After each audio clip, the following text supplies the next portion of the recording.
Usually I put my cheese in the bottom and then my chili on top, but then you wouldn't be able to see it. Avocados. This one is a big disappointment. Okay, here we go.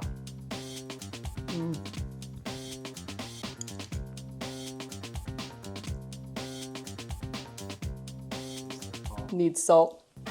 Welcome to my kitchen. Today we're going to be making pumpkin chili. Now I know, those two things don't sound like they should go together, but bear with me, you will not regret trying this one. Let's get started.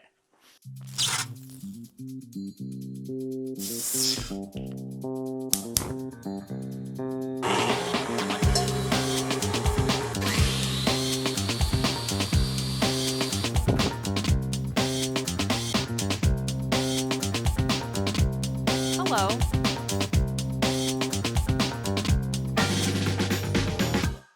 When it comes to fall and all the pumpkin flavored everything starts coming out, honestly, I roll my eyes. I'm not a huge pumpkin fan, but this is one place that I look forward to having pumpkin every fall.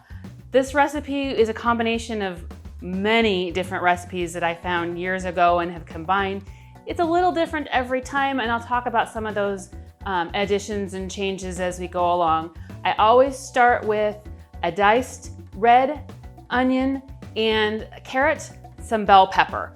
So I've got my large pan here, a little bit of oil. Any neutral oil would work. I like avocado oil, about a tablespoon.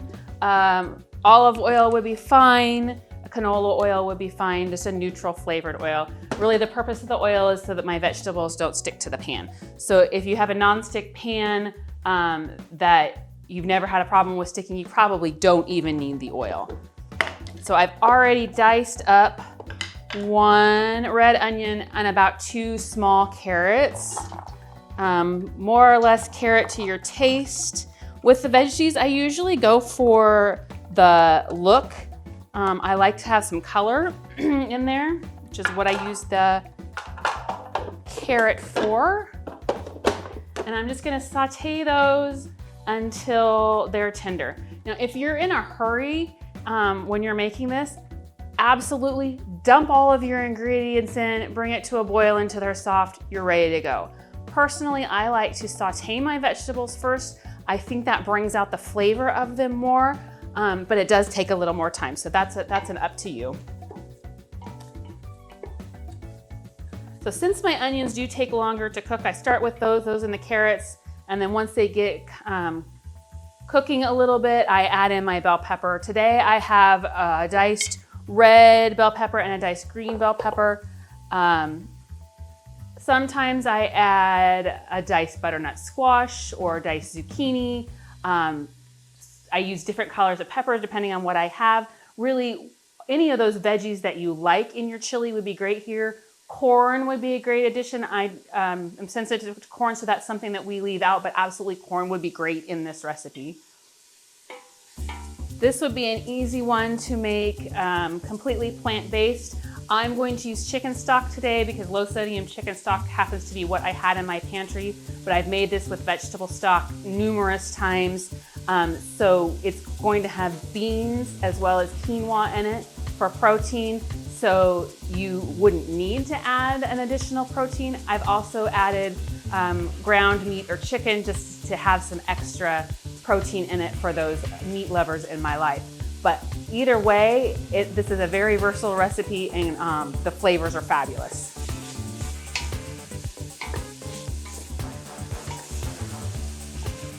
Adding my bell pepper in.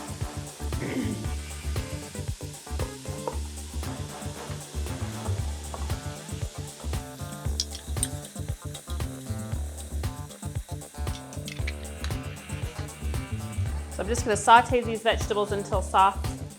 When no one's watching me, this is when I, unload the dishwasher, rearrange the spice rack, those kinds of things that you just do. When people are watching me, this turns into impatient mode.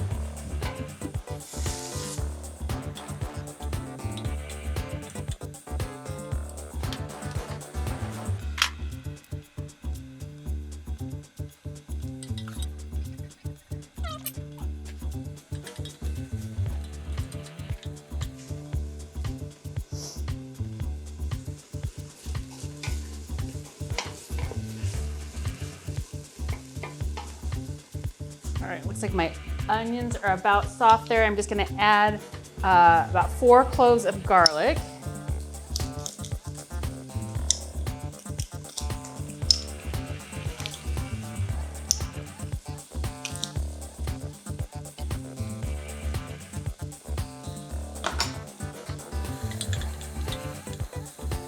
So another one of those times where we need smell-o-vision. The sauteed garlic and onions smell so good together. I'm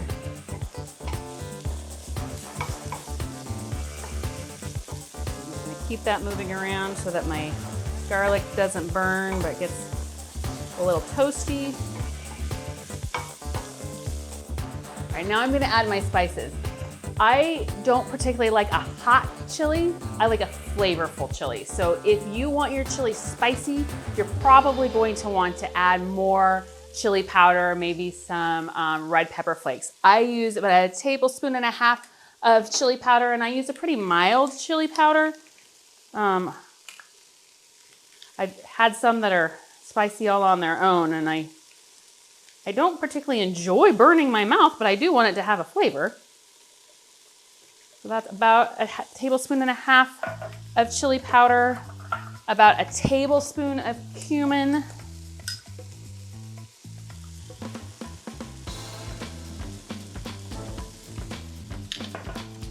and then 1 teaspoon of paprika.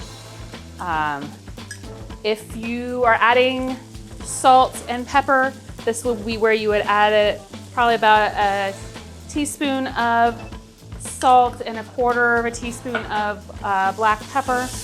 As you know, in the past I've said we try to be pretty low sodium at our house, so I'm not including those. All right. Now, I like to put in my spices in dry and toast it a little bit with my vegetables. And then I'm going to add 1 large can of diced tomatoes, including the juice. So this would be about the equivalent to one of those like 15-ounce cans. We canned our own this year, so I know the sodium content for sure of those. Along with that, I am adding 4 cups of broth. I happen to be using chicken that is low sodium, but like I said, I've made it with vegetable broth in the past too, and it's wonderful that way. If you don't have canned broth, the Herbox, H-E-R-B-O-X brand of broth is gluten, dairy, and yeast free, which is the brand that I buy if I need bouillon to make my own, if I don't happen to have it on hand. All right. There are my liquids. And now for my beans. So this would also be another one of those areas that's very versatile. I like to use black beans, kidney beans, pinto beans, and then a can of chili beans. So I use 4 different kinds of beans. You could go more or less on those, whichever kind of beans is your favorite. I'm using low sodium beans for all those. And I have already drained and rinsed the cans of beans in my colander here, ready to go in. So that was a can of pinto beans, a can of black beans, a can of kidney beans, black beans, and pinto beans. I forgot where I was at, what I was saying. And then a can of chili beans, but I don't rinse those because they are in the tomato sauce. And I do like to add that little extra flavor there. But again, all that is to your liking.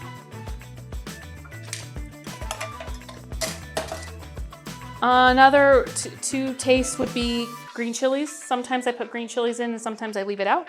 I happen to have them on the shelf today, so I'm adding them. And I use mild, but if you like it spicier, go spicier. All right, that is the basics. I'm going to bring this to a boil, and then I'm going to add my can of pumpkin puree and some quinoa.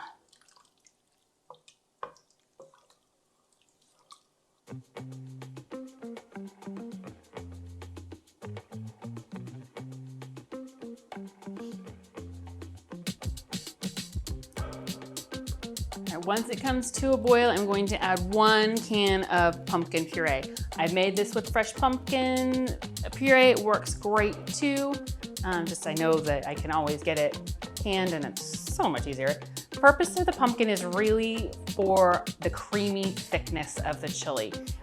So if you're thinking the flavors of pumpkin and chili don't go together, it doesn't taste like pumpkin overwhelmingly. It's not like having a bite of chili with pumpkin pie. That's not even close to what the flavors are here. The pumpkin really just gives it added nutrients and a creaminess to the chili. The reason that I bring it to a boil first is really just to incorporate the pumpkin. Probably would work fine to incorporate it with the rest of the vegetables. I've just always done it this way. So I add in my can.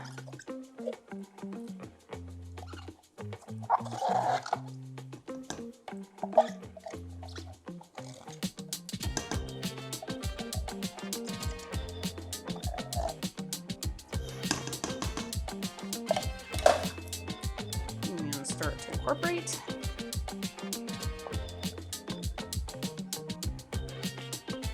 If the chili's still not thick enough for you after incorporating the pumpkin, you could also add 1 small can of tomato paste.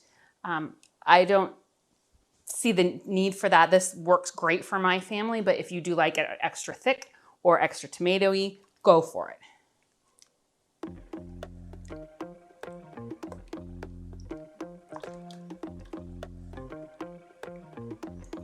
Okay, so I'm just gonna make sure that gets backed up to a boil. And once it is at a definite boil, I'm going to add 3/4 of a cup of quinoa and let that simmer for about 20 minutes till the quinoa is softened.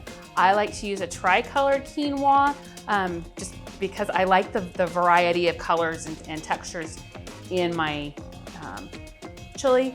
But if you only had like a golden quinoa or just the regular plain quinoa, that would work too.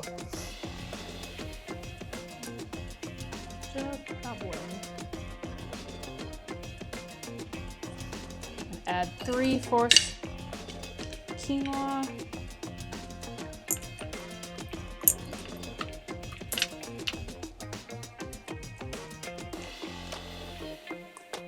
All stirred in.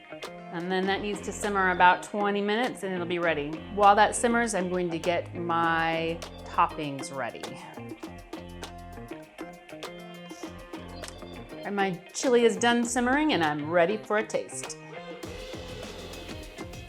With the quinoa all cooked, it's nice and thick and rich. Now to discuss toppings. The most important topping on chili has got to be cheese. And if you can find it, this is my current favorite allergen-friendly cheese product, since it's not really cheese. Cheese substitute, Good Planet. I have a very hard time finding it because I think maybe I'm not the only one who has this as a favorite, so it's always sold out. Wildlife is also very good, but if I can find it, this is my favorite. It melts good, has a great flavor. So usually I put my cheese in the bottom and then my chili on top, but then you wouldn't be able to see it. So here we go, chili, cheese on top. Gotta have some sour cream. Again, my current favorite, although I can never find it, is this Follow Your Heart sour cream. I think it has the best flavor and texture. Wildlife is always good as well, and I can usually find it, but this is my favorite, which is why we're doing this, as I found my 2 favorite things. Sour cream. And I am greedy with the sour cream. I like a little cilantro and some avocado. Now, full disclosure, avocados. This one is a big disappointment. When I bought it several days ago, you know, it was just sort of squishy, so it should have ripened up. Yeah, no, it's hard as a rock. I can't even get it out of the skin. So, I mean, I'm gonna try because, you know, it looks pretty, but yeah, that's not gonna. I like the avocado in there, although this avocado is not. Yeah, no, that avocado's not gonna work. Okay. Well, minus the disappointing avocado, here is my pumpkin quinoa chili. So now if I was actually my bowl and I was gonna eat it, I would mix it all together so that every bite would be completely, you know, evenly distributed. But it's not pretty. I gotta try and get an evenly distributed bite here. Okay, here we go.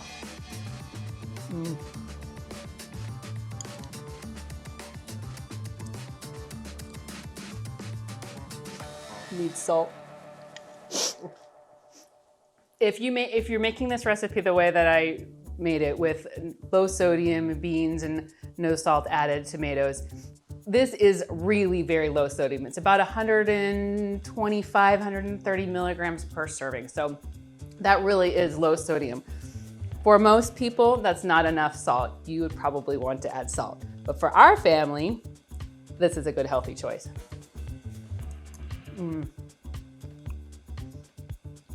Tastes like fall. Don't forget to subscribe. Thanks for watching. See you next time.